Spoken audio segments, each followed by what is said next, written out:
Recently, I saw in the news that the DOJ had filed a motion to declare Boeing in violation of their deferred prosecution agreement. I briefly commented on the news at the time. Now let's take a closer look.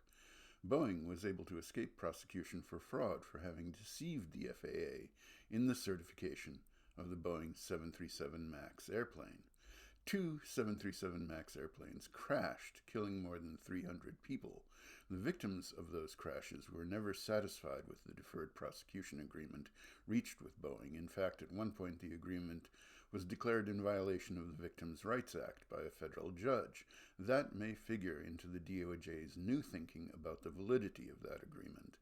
The most direct cause of this new filing is Boeing's handling of the Alaska Airlines door plug incident. Boeing has not been forthcoming regarding personnel involved in the shockingly negligent installation procedure. Multiple bolts, essentially all of the bolts actively holding the door in place, were never installed.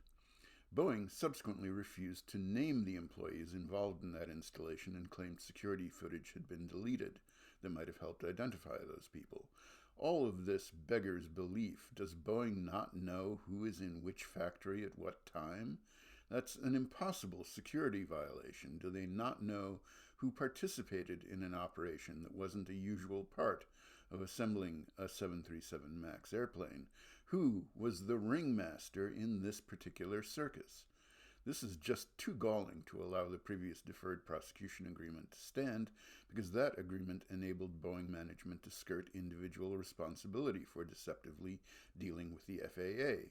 In the case of the fraud investigation, it stopped with the indictment of Mark Faulkner, then Boeing's chief test pilot. Boeing paid close to $500 million in fines, plus hundreds of millions to the victims of the crashes, plus billions more to the airlines who were unable to use their Boeing 737 MAX aircraft while they were grounded. Boeing got away with stopping the DOJ from prosecuting anyone higher up. Evidently, they did not learn to not push their luck.